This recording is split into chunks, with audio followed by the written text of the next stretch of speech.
Olá, bem-vindos de volta. Hoje estamos novamente em A Conversa Com. Estamos com o engenheiro Pedro Neves, que tem um perfil de gigante, eu vou ler daqui algumas coisas, mas Pedro Neves nasceu em Luanda, em Angola, é licenciado em Engenharia de Minas, mas essa licenciatura não lhe chegava, então ele continua com pós-graduações não só em Engenharia de Petróleos, planeamento de projetos, gestão de empresas, análise de investimentos. Estas formações levaram-no a países tão distantes como a Holanda, como penso eu, a Inglaterra, trabalhou na China. Temos aqui uma conversa longuíssima de muitos assuntos, mas o assunto que nos trouxe à nossa frente este simpático convidado foi que ele é membro do Conselho Consultivo das Nações Unidas para o Desenvolvimento Económico. Pedro, como é que se chega a engenheiro consultivo das Nações Unidas? Foi muito interessante. Estava numa conferência sobre parcerias público-privadas em Bruxelas e tinha ao meu lado uma depois colega do Cazaquistão que a certa altura, depois de fazermos alguma conversa, me dizia: o governo do Cazaquistão vai apresentar um programa de parcerias público-privadas nas Nações Unidas. Nós não estamos à vontade com a forma como vamos organizar e fazer a apresentação. Podias ajudar-nos? E por isso a primeira vez que eu estive em Genebra, no Palais des Nations, foi a convite do governo do Cazaquistão. Depois de fazer uma apresentação, as Nações Unidas estavam a criar na altura um Business Advisory Board e disseram-me seria muito interessante que fizesse parte deste Business Advisory Board. E a perspectiva foi assim, foi através de um convite do governo do Cazaquistão, ao falar de uma experiência sobre como é que nós promovemos o interesse público em parceria, em cooperação com o setor privado, que acabei por ser convidado pelas Nações Unidas para integrar este conselho que assiste o nosso objetivo neste Business Advisory Board é assistirmos os Estados-membros a implementar programas de cooperação entre o setor público e o setor privado. E onde é que isso já o levou, Pedro? O que é que já conheceu e o que é que já ajudou a transformar? Neste momento o programa e o projeto, costumo dizer que tenho 3 grandes fases na minha vida. A primeira foi uma fase de projetos, até aos 40, 45. A partir daí foi uma fase de programas de investimento e neste momento é claramente uma fase de políticas de desenvolvimento. Aquilo que neste momento nas Nações Unidas estou a fazer, nomeadamente com o governo chinês e com a Universidade de Tsinghua e, curiosamente, com o Partido Comunista Chinês, é o desenho do programa Rota da Seda. O programa da Rota da Seda é o maior programa de investimentos alguma vez desenvolvido no planeta. É um programa que neste momento já são 10 trilhões de dólares e que basicamente faz a Rota da Seda ao contrário, ou seja, neste momento o governo chinês tem um programa de exportação muito forte. Para exportar tem que melhorar todas as relações que envolvem o transporte e infraestruturas de transporte e por isso criou este programa da Rota da Seda, Belt and Road Initiative. Também há quem chame One Belt, One Road, é um nome que não é praticado na China, o nome na China é Belt and Road Initiative e neste momento é muito curioso porque existe basicamente 2 rotas terrestres e 2 rotas marítimas. De uma forma muito macro, existe uma rota terrestre que vai da China para a Rússia, para a Europa. Há uma segunda rota terrestre que vai da China, Cazaquistão, Irão e vem para a Europa. Depois existe uma rota marítima que vai pelo Mar Vermelho. E depois existe uma segunda rota marítima, que é a Rota do Cabo. E a segunda rota marítima, que é a Rota do Cabo, é uma rota que tem um par origem-destino e o destino, neste caso, é naturalmente o Porto de Sines. Infelizmente é algo que nós em Portugal não estamos minimamente a trabalhar e que não vemos esta potência. Mas neste momento, muito curioso, e voltando à sua questão, o programa provavelmente mais interessante e o destino que neste momento me fez, que as Nações Unidas me trouxe, efetivamente foi o de colaborar com a NRDC, que é o braço de investimento do governo chinês. Eu diria que é uma mistura de par pública com a ICEP e que este braço é o braço associado ao Partido Comunista Chinês, que desenvolve os programas de investimento, desenvolve os programas de expansão, de exportação, e que tem, de um lado, um espaço, um think tank com a Universidade de Tsinghua, e a minha função, para além de trabalhar com as Nações Unidas em Genebra, é, efetivamente, neste momento, é de trabalhar com a Universidade de Tsinghua em Pequim e com a NRDC, a fazer o quê? A fazer o desenho do estabelecimento de modelos de cooperação entre o setor público e o setor privado, quer para o território chinês, quer para todos os países por onde a Rota da Seda vai acontecer. Por isso este provavelmente é o mais interessante, o mais emblemático, quer pela dimensão, quer pelo facto de nós estarmos a falar de parcerias público-privadas com o Partido Comunista Chinês, quer por todos os países por onde a Rota da Seda atravessam, e eu diria ainda, quer pelo facto de que um desses países é Portugal, apesar de Portugal neste momento não estar a tomar um papel ativo neste programa. Aproveitando e porque nós temos, o canal tem uma grande ligação também com a Confederação Empresarial da CPLP, essa rota pelo Cabo acaba por passar também por Moçambique e por Angola, não é? É a rota de passagem Exatamente. Que também poderia ser um fator dinamizador para o próprio Porto de Sines. Não há dúvida nenhuma. Enfim, quando nós falamos de economia do mar, a verdadeira economia do mar, ou uma parte substancial da economia do mar, está no transporte. E está no transporte marítimo, e dentro do transporte marítimo os portos têm um papel fundamental.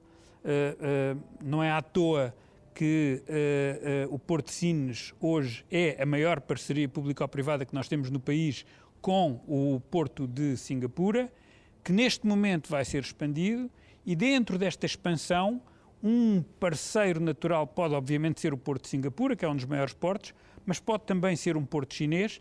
Agora, a perspectiva de alguma forma é se Portugal vai esperar para efetivamente encontrar um parceiro, ou se Portugal, porque tem algo que mais ninguém tem, que é a posição geográfica que nós temos, entre aspas, vai ter um papel proativo, efetivamente, para se posicionar, e para posicionar Portugal, para posicionar Sines, quer na Rota da Seda, quer em toda a economia do mar ligada aos transportes. Como disse, Moçambique e Angola têm papéis muito importantes. No caso de Moçambique tem um conjunto de corredores, nomeadamente corredores ferroviários, que são muito importantes para o Interland africano, e por isso, quando nós falamos do corredor de Maputo, nós na verdade estamos a falar do corredor, que também é rodoviário, mas estamos essencialmente a falar de um corredor ferroviário que permite a que todos os produtos, e aqui estamos a falar essencialmente de minério, que são exportados da África do Sul, hoje vão para Richards Bay e para Durban, e naturalmente deveriam ir para Maputo. Mas a mesma coisa acontece com a Beira, e aqui já estaríamos a falar do Zimbábue. A mesma coisa acontece depois com Nacala, e por isso digamos que Moçambique tem essencialmente o Porto de Maputo, o Porto da Beira, o Porto de Nacala, que são três grandes hubs, e a grande questão é que quando nós falamos de portos, nós não estamos apenas a falar do que é que nós trazemos do Interland para os portos, mas nós também estamos a falar de tudo quanto chega por mar. E dentro dessa perspectiva, ou seja, são portos para exportar tudo aquilo que se tem em África, mas também são portos para se importar. E aqui não há dúvida nenhuma que a China está particularmente interessada. Dizendo isto, os portos moçambicanos farão parte, obviamente, da rota fazem parte da rota da seda na rota do Cabo. É importante considerar que o porto de Mombasa faz parte da rota da seda, quer na rota do Cabo, quer na rota do Mar Vermelho. No caso de Angola, eu diria que o porto mais importante, é dos projetos mais bonitos para desenvolver, para requalificar e para reimplementar, é o corredor de Lobito. Neste momento, o corredor do Lobito, o porto do Lobito está reconstruído, o caminho de ferro vai até Luena, que é a fronteira com a RDC. Curiosamente, na RDC, este corredor do Lobito é um corredor que tem mais de 100 anos, não está neste momento articulado e, por isso, toda a produção de cobre do Katanga, neste momento continua a sair por Richards Bay e uma parte também por Dar es Salaam. Mas não há dúvida nenhuma de que o Porto do Lobito faz parte desta rede muito grande. Obviamente que depois também o Porto de Luanda, e eu diria que depois, enfim, de uma forma completamente diferente, o Porto do Soio e a cidade do Soio também estão. Mas isto tudo para dizer que não há dúvida nenhuma de que hoje que existe uma competição dentro da economia marítima em termos de o que é que são os grandes portos à volta do mundo. Enfim, Portugal tem Sines, Angola e Moçambique. A grande questão neste momento, na minha opinião, é a economia marítima só pode ser uma economia global e, por isso, não se pode pensar à escala dos países. Tem que se pensar numa escala global para, efetivamente, nós pensarmos como é que nós posicionamos. A Rota da Seda é um exemplo de como um grande país como a China está neste momento a dinamizar e a lançar toda esta visão de programas de infraestruturas à escala global. É engraçado voltarmos a pensar na economia como uma questão macro. Nós estávamos a falar em off, antes da gravação do programa, e o Pedro estava a dizer que não podemos pensar país a país, temos que pensar à escala global. À escala global, e o Pedro provavelmente conhece esta questão como poucos, à escala global, quais é que são as grandes oportunidades? O que é que está a acontecer que a população em geral não está a reparar e está a mudar o mundo? Eu acho que na minha opinião, à escala global, hoje e durante este século, o mais marcante é a questão demográfica. Há um professor sueco que fala do World PIN Code, e o World PIN Code em 2010 era 114, ou seja, 1 bilhão de pessoas na Europa, 1 bilhão de pessoas na África, 1 bilhão de pessoas nas duas Américas e 4 na Ásia. Em 2050, a Ásia passa para 5 e a África passa para 2. Até 2100, a África passa para 3 ou 4. Ou seja, a duplicação da população no continente africano de 1 bilhão para 2 bilhões é algo que vai decidir o papel dos seres humanos no planeta nos próximos 40 anos e nos próximos 100 anos. A grande questão é, efetivamente, este crescimento demográfico a esta escala está a acontecer nas zonas mais pobres do planeta. E dentro dessa perspectiva, eu diria que não é só por uma questão ética, mas é inclusive por uma questão de sustentabilidade social, de coesão social à escala global, que efetivamente nós hoje temos que pensar, têm que ser criadas condições, porque estas condições vão partir essencialmente dos próprios países, mais do que vermos europeus ou norte-americanos a exportar ideias para a África. Vai ser fundamental que as ideias africanas cresçam mas sejam apoiadas. Mas é fundamental que, efetivamente, estas ideias africanas, estas ideias essencialmente do Sudeste Asiático, sejam compreendidas, sejam acarinhadas, sejam apoiadas, para que seja criada qualidade de vida nestes destinos.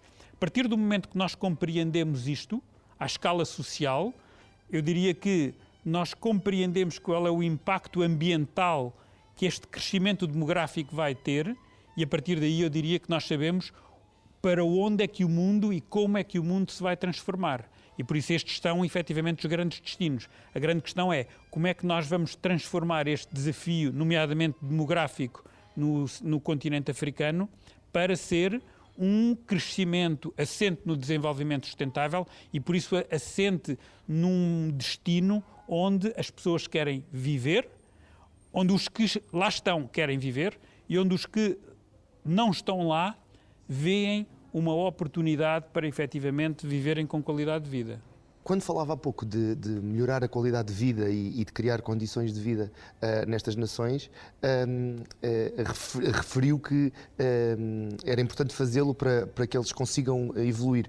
Mas melhorar a qualidade de vida não é ocidentalizar. Não. Eu diria que a questão da qualidade de vida hoje é cada vez tratada com mais ciência, com mais gente efetivamente a estudar. Eu diria que a grande revolução, ou mais do que revolução, porque na revolução há sempre pessoas que sofrem bastante. Nas transformações, gosto de pensar que há muito menos. A grande transformação que neste momento está a acontecer, na minha opinião, e esse é outro grande vetor com o qual eu estou envolvido nas Nações Unidas, é a implementação dos Objetivos do Desenvolvimento Sustentável. Os Objetivos de Desenvolvimento Sustentável estão assentes no desenvolvimento sustentável. O desenvolvimento sustentável são basicamente 3 grandes pilares: o pilar das pessoas, o pilar do ambiente e o pilar da prosperidade. Apesar dos Objetivos de Desenvolvimento Sustentável serem 17, na verdade, nós vamos sempre encontrar uma forma de chegar a estes 3. Esta questão tem diretamente que ver com qualidade de vida e tem diretamente que ver com a Agenda das Nações Unidas para 2030, que está assinada pelos 193 Estados-membros. Por isso, só para termos uma ideia, o COP21 relativo ao ambiente não está assinado por todos os Estados-membros. É aqui que nós vemos o Trump andar para trás. No caso do desenvolvimento sustentável, está assinado por todos os Estados-membros.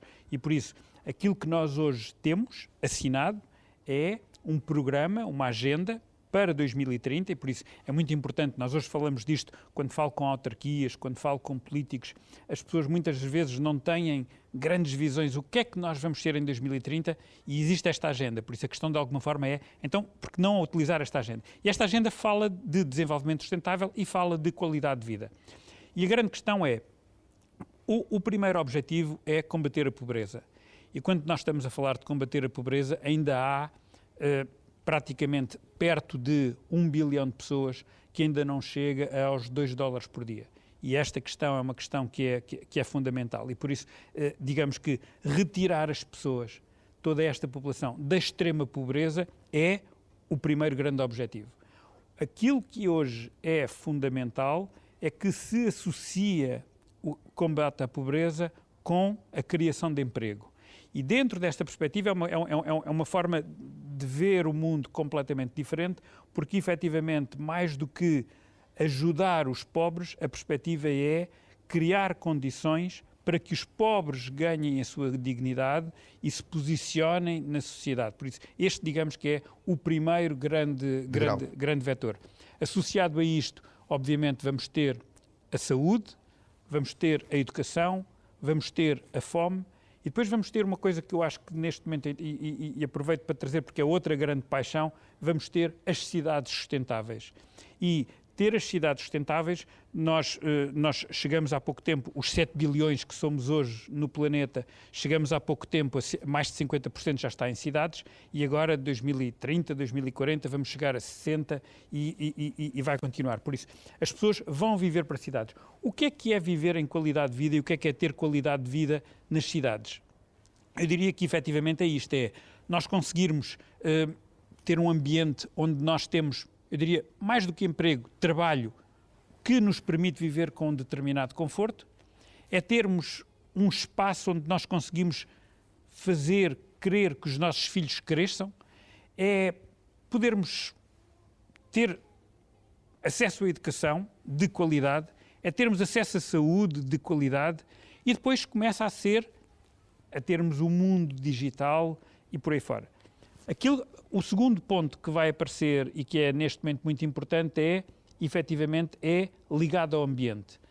E ligado ao ambiente nós, de alguma forma, Pequim é uma cidade formidável porque nós vemos um crescimento económico, mas nós de manhã temos que saber se temos que levar a máscara ou não temos que levar a máscara, não é?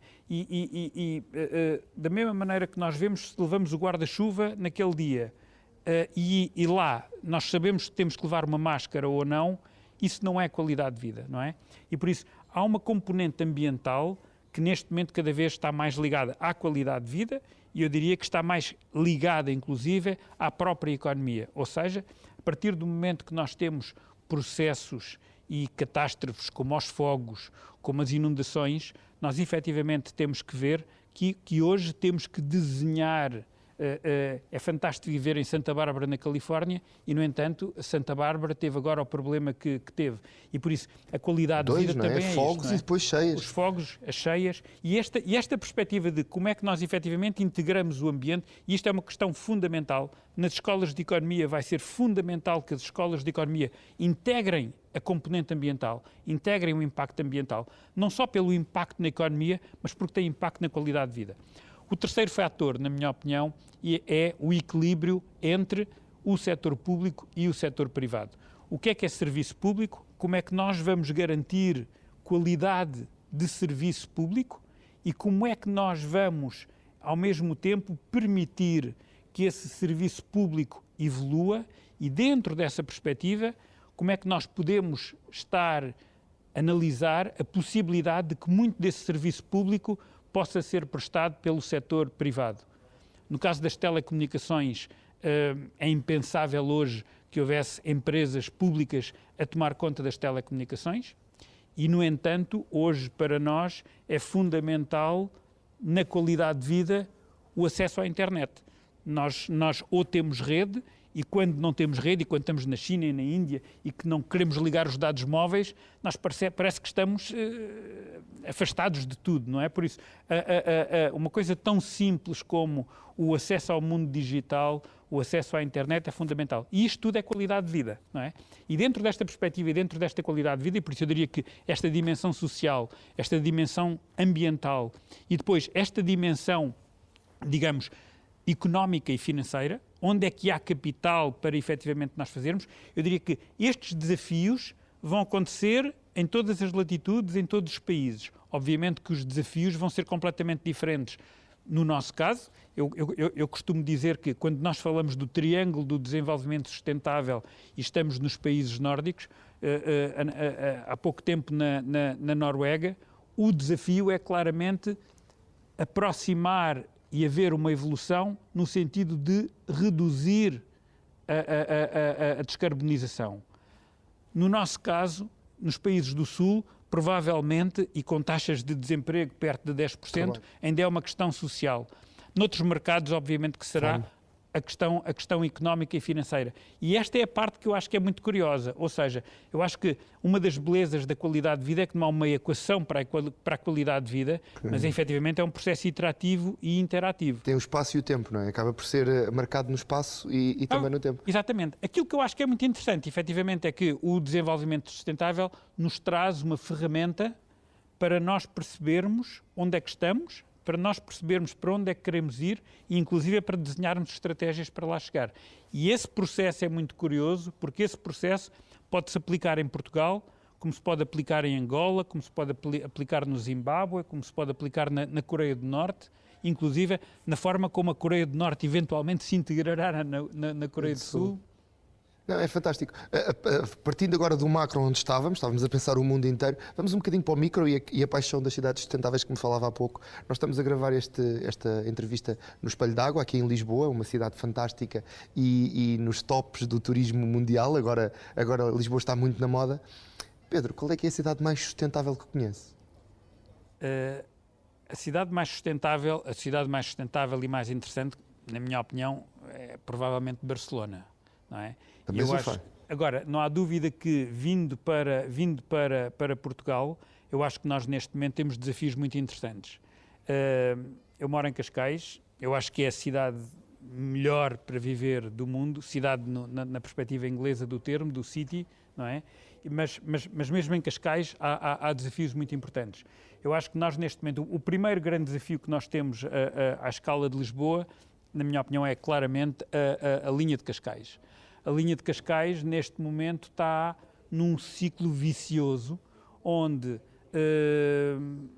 cada vez mais o serviço fica pior, porque se querem reduzir custos de exploração. Isto significa que há menos pessoas, porque há menos pessoas, há menos receitas, porque há menos receitas, enfim, este ciclo vicioso tem que ser transformado. Nós estamos a falar, no caso da linha de Cascais, de um investimento de 240 milhões de euros. Neste momento existem soluções, já tive com investidores que estavam interessados em desenvolver uma solução integrada para a linha de Cascais. É muito interessante que nós compreendamos tudo quanto está a acontecer em Londres. Hoje, as cidades, mais do que os países, competem entre si e neste momento é muito interessante ver o que é que Londres está a fazer. Liverpool Station, Victoria Station, Paddington, são estações que, na verdade, são hubs dentro da cidade. Ou seja, é ali que chegam as pessoas, mas, sobretudo, é ali que vivem e que trabalham as pessoas. Isto significa que uma estação de comboios é uma microcidade.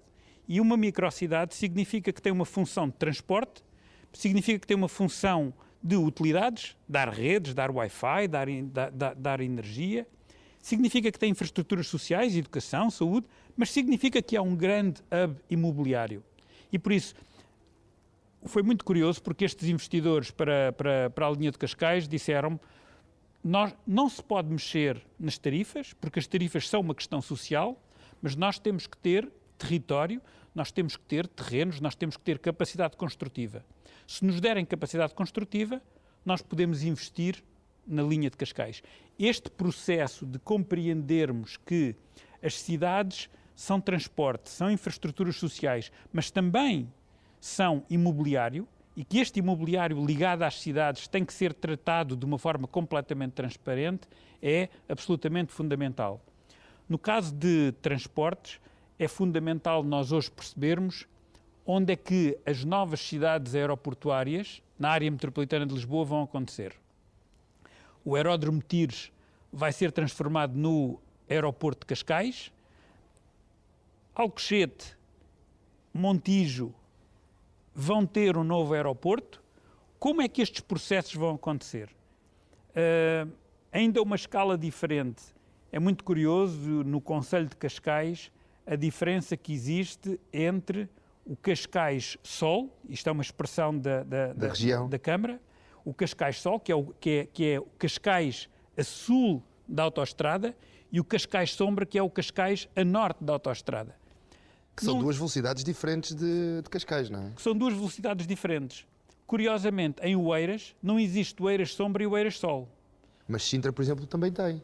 Sintra também tem. Eu sou residente em Sintra, então. E esta é uma parte muito curiosa, que efetivamente é: como é que nós efetivamente, lá está, podemos promover a qualidade de vida nas cidades, nas nossas cidades, e promover a nossa qualidade de vida nas nossas cidades é nós compreendermos onde é que está o Sintra Sombra, o Cascais Sombra, e como é que nós efetivamente podemos criar soluções onde fazemos com que estejamos todos ao sol. Não é?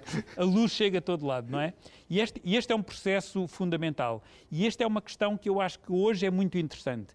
Há modelos muito fortes que estão a acontecer, na minha opinião, os melhores modelos estão a acontecer no país de Gales e estão a acontecer na Escócia, sobre desenvolvimento sustentável de cidades. São modelos que nós hoje temos que os trazer para cá, porque efetivamente todos podemos viver ao sol, não é? E quando todos vivemos ao sol, todos ganhamos com isso. Todos ganhamos com isso porque são soluções ambientalmente mais corretas, são soluções que são criadoras de emprego, que são criadoras de postos de trabalho e são soluções que levam ao crescimento económico. E por isso, estas, na minha opinião, são claramente, por isso, saindo de uma perspectiva global e vindo para uma perspectiva local, são exemplos claros daquilo que nós efetivamente temos que fazer. Eu diria que isto a nível dos transportes. A mesma coisa vai acontecer ao nível das utilidades, nomeadamente das cidades digitais. As cidades digitais estão a acontecer. Nós, neste momento, O que é estamos que na frente. caracteriza uma cidade digital? Para quem não seja especialista nesta área. Eu diria que nós hoje temos um mundo, nós hoje temos a economia física, e a economia física diria que é a economia que está ligada a tudo quanto nós vemos, tudo quanto é palpável, tudo quanto existe no estado sólido. Não é? Depois existe uma economia digital que efetivamente que está ligada a todas as transações que acontecem no mundo digital. Nas cidades digitais, eu diria que existem um conjunto de verticais, este é o nome que se utiliza do ponto de vista técnico, e uma vertical tradicional das cidades digitais está, por exemplo, ligada à mobilidade, à coordenação dos semáforos.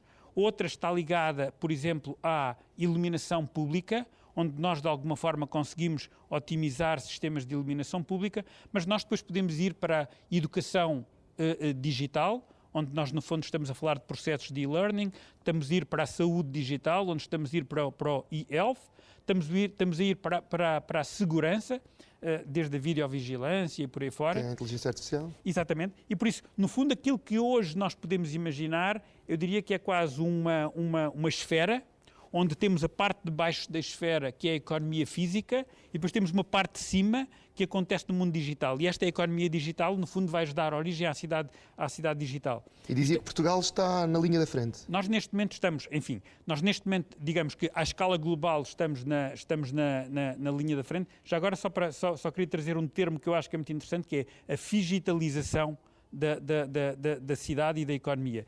E a figitalização, de alguma forma, é efetivamente isto, é nós trazermos soluções da economia física com a economia digital, e por isso o físico e o digital, e no fundo arranjarmos isto.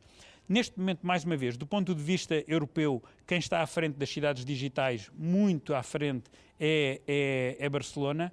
Nós, neste momento, depois temos casos como Paris, Londres, que também têm grandes velocidades digitais, nada comparado com a cidade de Barcelona.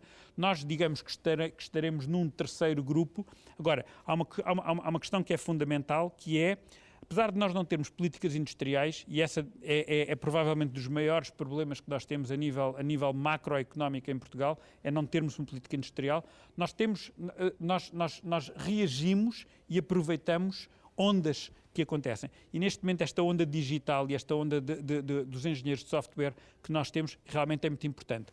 Não há dúvida nenhuma que há uma grande parte que vai ser utilizada para as cidades digitais. E dentro dessa perspectiva nós aí estamos bem posicionados e estaremos no futuro, porque efetivamente depende de empresas micro, de alto valor acrescentado, essencialmente privadas, enfim, e que de alguma forma e que existem num local que é fantástico, que é o nosso, não é?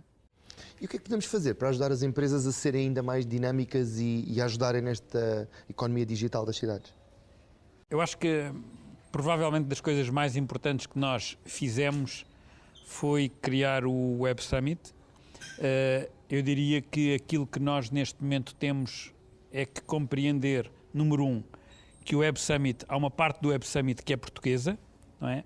E por isso, mesmo que amanhã o Web Summit não esteja cá, nós temos que arranjar soluções para compensar e, por outro lado, que nós devemos estar presentes nos Web Summits, não é?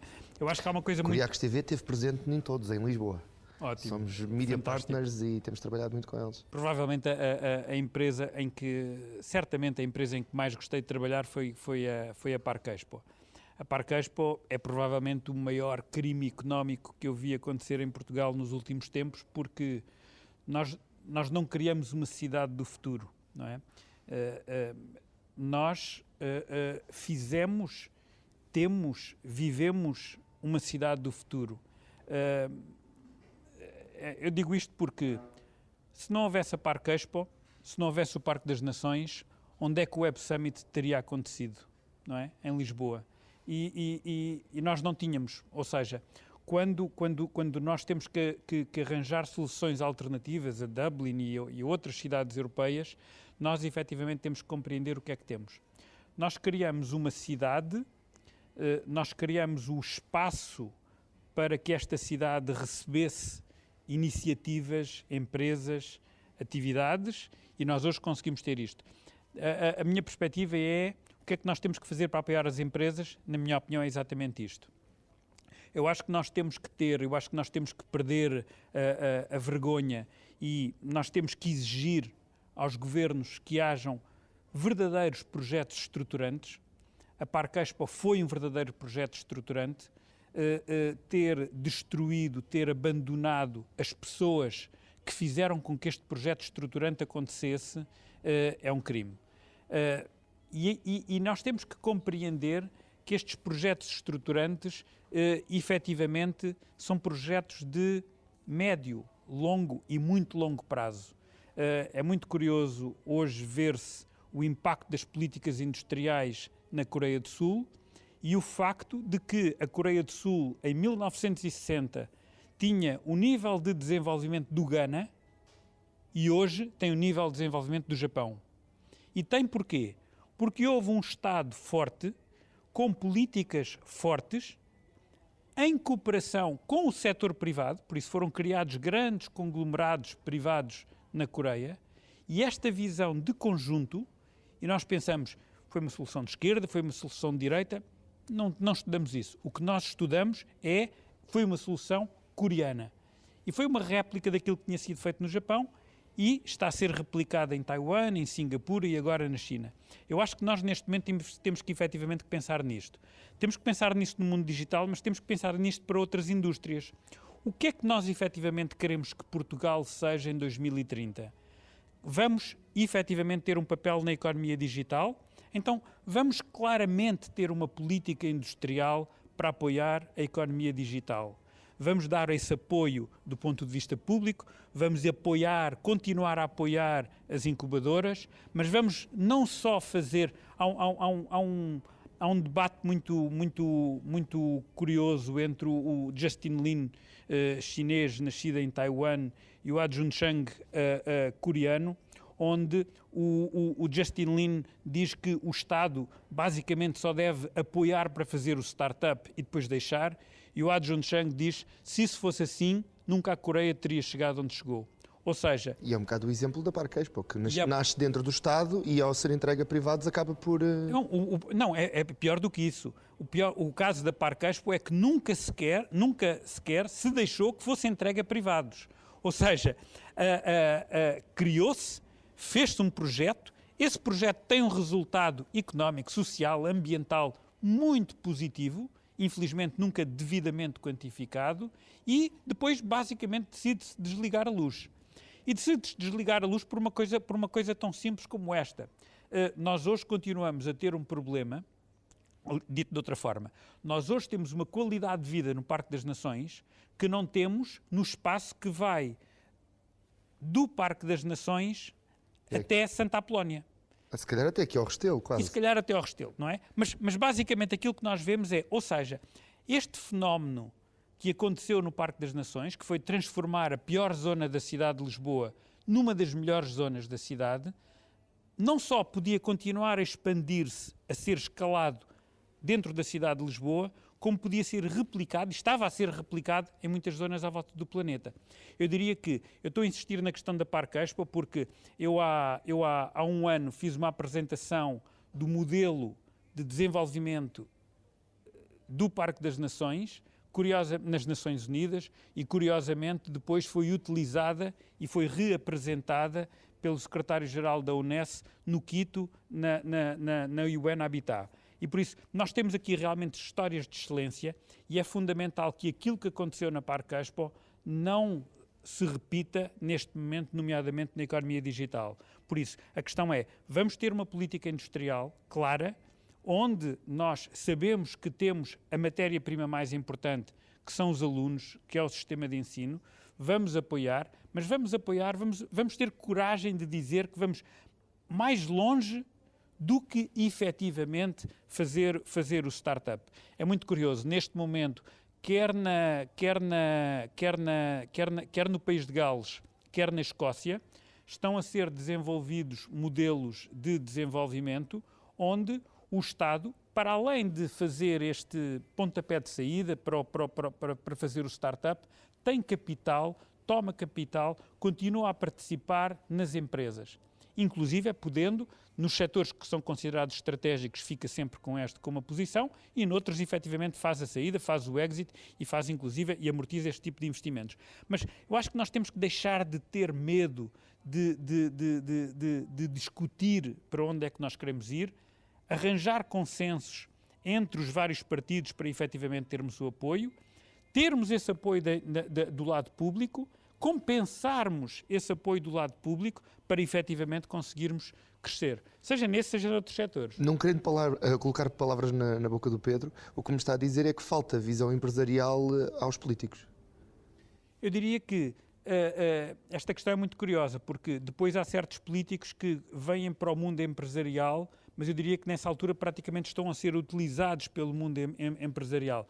Eu acho que é muito importante que nós pensemos, mais uma vez, eu acho que o exemplo da Coreia é efetivamente um grande exemplo. E a questão passa por aqui. Neste momento é muito curioso, no país de Gales, eles introduziram a visão do desenvolvimento sustentável dentro da Constituição do país de Gales. É o futuro que nós queremos. Eu acho que a perspectiva passa por aqui. Os coreanos pensaram o que é que nós queremos ser no futuro. Eles subiram a escada do valor acrescentado do ponto de vista dos produtos de exportação, por isso a grande questão foi que produtos é que nós queremos exportar, e nós queremos exportar cada vez produtos com maior valor acrescentado. E com isto criar uma política industrial, mas para criarem esta política industrial, isto significou que tiveram que criar uma política de transportes. Como é que nós vamos apoiar, que infraestruturas é que nós necessitamos para exportar? Que escolas é que nós precisamos para criar os engenheiros necessários para fazer estes produtos? E por isso, quando nós falamos em política industrial, na verdade nós estamos a falar de uma coisa muito mais vasta. E a perspectiva passa muito por aqui. É não pensar a 4 anos, é pensar a 20 ou a 30 anos e saber o que é que queremos ter e o que é que temos que fazer para chegar lá. Eu diria que é uma coisa muito curiosa. Primeiro, planos quinquenais não devem ser tabu. Porque nós, neste momento, na Europa, vivemos de planos quinquenais e, por isso, é necessário que nós pensemos nisso. É fundamental que, dentro destes planos, haja visões transpartidárias. Quer dizer, nós não podemos. Mas é fundamental que, dentro destes planos a 5 anos, nós, efetivamente, tenhamos. É por isso que as Nações Unidas, quando criam uma agenda para 2030... efetivamente está a dizer a toda a gente: vocês têm que pensar pelo menos a 15 anos. É muito curioso. O único país até agora onde estive, enfim, com um professor de Tsinghua em Pequim, ele a certa altura dizia-me: Pedro, mas 2030 para nós é amanhã. Exato. Eles pensam a 30 anos. Eles pensam ainda há mais, não é? E por isso eles diziam: nós temos que ter políticas a 2050 e por isso 2030 é uma fase intercalar. Eu diria que se nós neste momento formos capazes de pensar a 5 anos de uma forma transpartidária, já estamos a ter uma coisa. Agora, a grande questão é nós sabermos onde é que estamos a apoiar, não termos medo de apoiar e não termos medo de apoiar com tempo, não é? Não vamos estar à espera de em 2 anos, se não vemos resultados, nós andamos imediatamente para trás. Essa provavelmente é a melhor lição que podemos tirar de hoje. Pedro, o que é que uma cidade sustentável, e continuando aqui na sustentabilidade, qual é que é o futuro de uma cidade como Lisboa? O que é que vai mudar daqui a 2030? O que é que eu posso esperar de ver aqui em Lisboa em 2030? Eu acho que um dos primeiros pontos neste momento passa efetivamente pela digitalização. O que é que hoje acontece na cidade que pode ser digitalizado e que dentro deste processo de digitalização pode contribuir para a qualidade de vida? Esta é claramente uma questão. Uma segunda questão tem que ver com a descarbonização.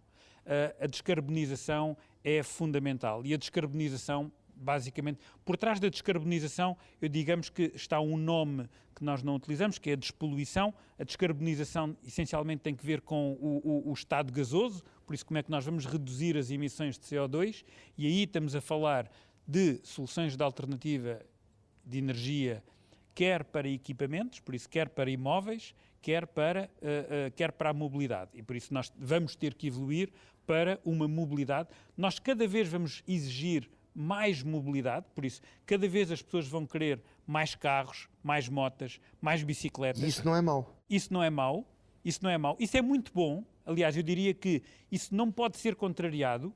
Aquilo que nós temos é que pensar que para nos deslocarmos de A para B, não estamos a poluir.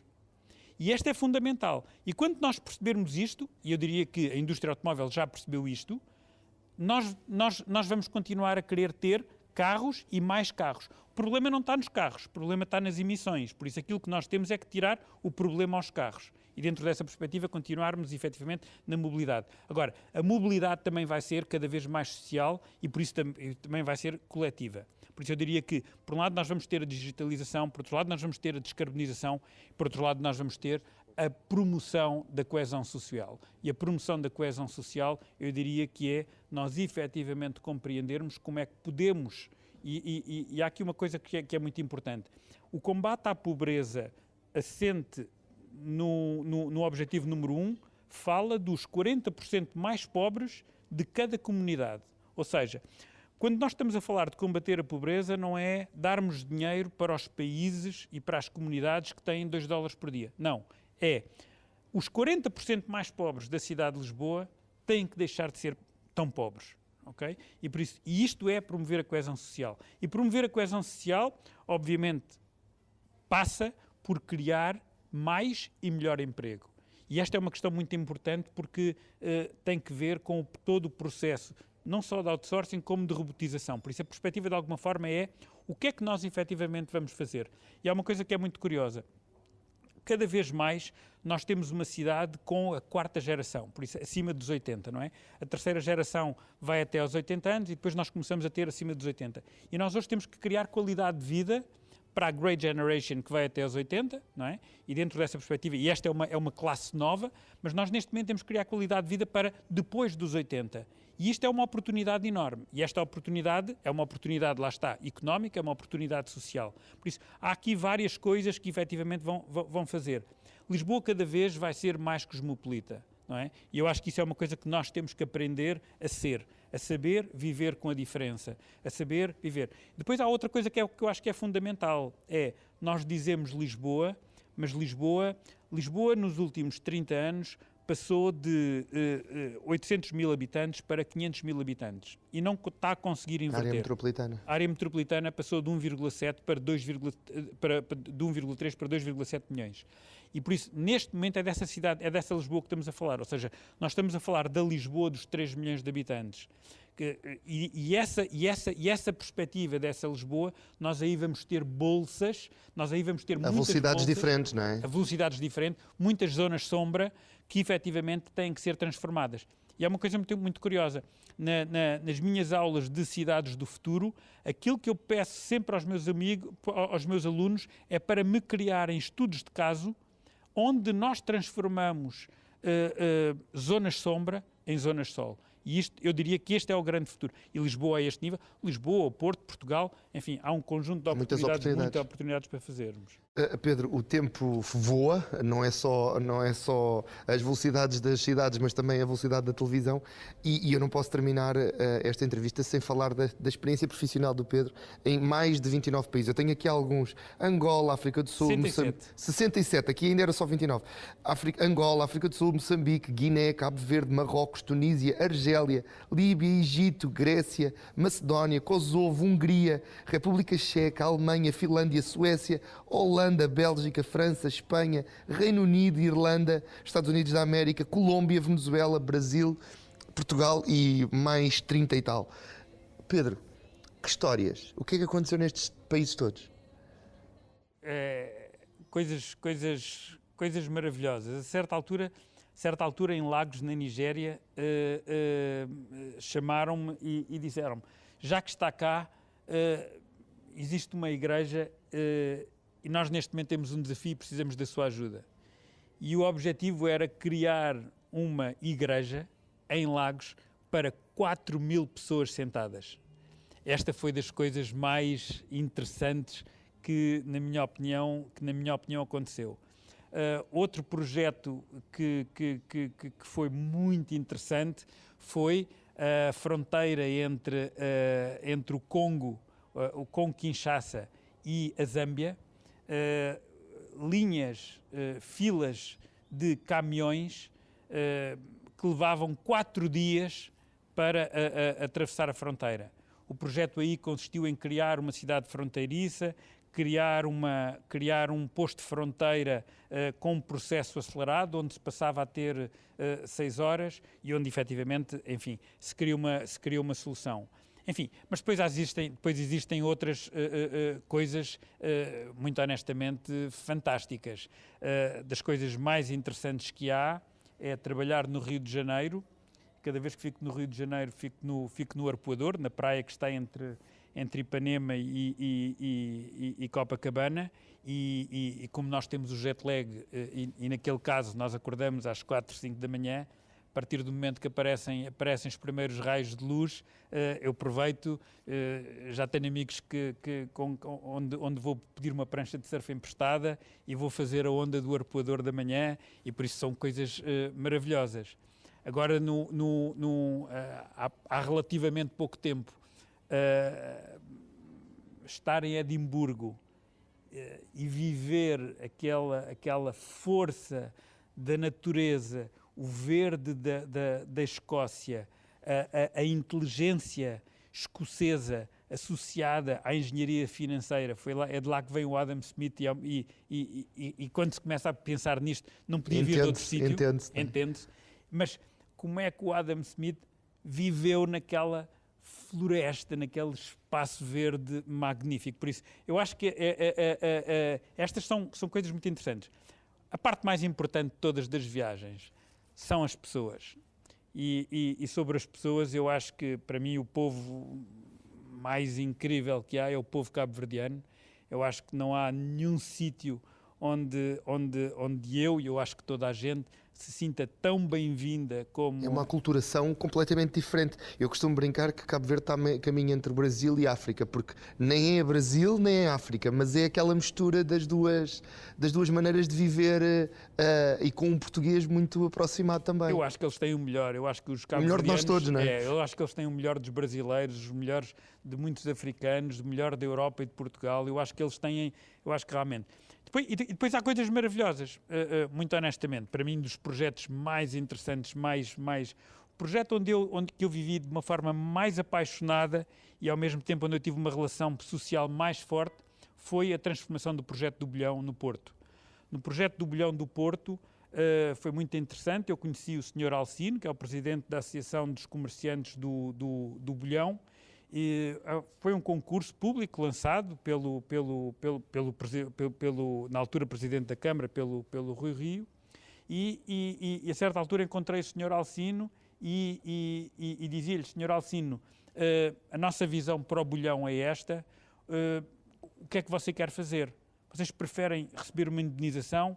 E ele virou-se para mim e dizia-me: você não parece idiota, e por isso, se você vai fazer um projeto bom para si, então eu também quero estar e nós podemos ser parceiros. Nós tivemos o Rivoli cheio com todos os comerciantes do Bolhão. Foi uma pena, na altura, o Rui Rio não ter levado o projeto para a frente. Hoje o Bolhão já estaria reabilitado, já estaria a funcionar, e nós tínhamos iniciado, e eu gosto de acreditar que nós de alguma forma contribuímos para este processo de regeneração urbana que está a acontecer no Porto. Por isso, eu acho que a coisa mais interessante, efetivamente, acaba sempre por ser as pessoas. Os projetos são magníficos, as praias, os locais, o verde, a história, a cultura. No fim, são as pessoas que nos marcam. E esta é a parte mais interessante de viajar, é conhecer esta gente toda tão diferente e ao mesmo tempo que com quem nós rapidamente criamos laços tão fortes que esperamos de alguma forma que no fim daquele tempo que estamos juntos deixar um legado e deixar um contributo para que aquela comunidade viva melhor. Fica já combinada a entrevista para 2030, porque temos muito para conversar, Pedro. O que é que nós vamos falar em 2030? O que é que mudou? Eu espero que o primeiro grande objetivo, efetivamente, é que nós estejamos a celebrar o fim da pobreza extrema. Eu acho que essa é claramente a grande questão. A segunda questão, e tem que ver com esta, efetivamente, é como é que nós ultrapassamos este desafio da robotização e criamos emprego saudável para toda a gente. Por isso, nós hoje estamos numa fase onde é muito curioso, quando aparece a Revolução Industrial, o que é que se ia fazer quando as máquinas de vapor tomassem conta. Neste momento nós estamos a ter o mesmo desafio de nível digital, vamos falar disso. Eu espero que nessa altura nós também estejamos a celebrar o facto de termos considerado travar o aquecimento global e, por isso, demonstrar à natureza e a nós próprios que somos inteligentes e que sabemos. Eu também espero que nessa altura nós tenhamos modelos de desenvolvimento onde no setor público a meritocracia existe, o empreendedorismo existe dentro do setor público e, em paralelo, que nós estejamos também a celebrar o facto de que o setor privado adotou claramente agendas sociais e agendas ambientais. Eu penso que se isto acontecer em 2030, nós vamos dizer os Objetivos do Desenvolvimento Sustentável funcionaram e, efetivamente, nós conseguimos deixar um legado e sentir-nos orgulhosos pela passagem, pela oportunidade que tivemos do tempo que passamos aqui na Terra. Acho que foi uma ótima conversa. Obrigado. Estivemos com o Pedro Neves, o engenheiro Pedro Neves, que foi o nosso convidado hoje, com quem estivemos à conversa com. Voltaremos na próxima semana com outro convidado e voltará com certeza connosco a estar junto nestas conversas tão interessantes.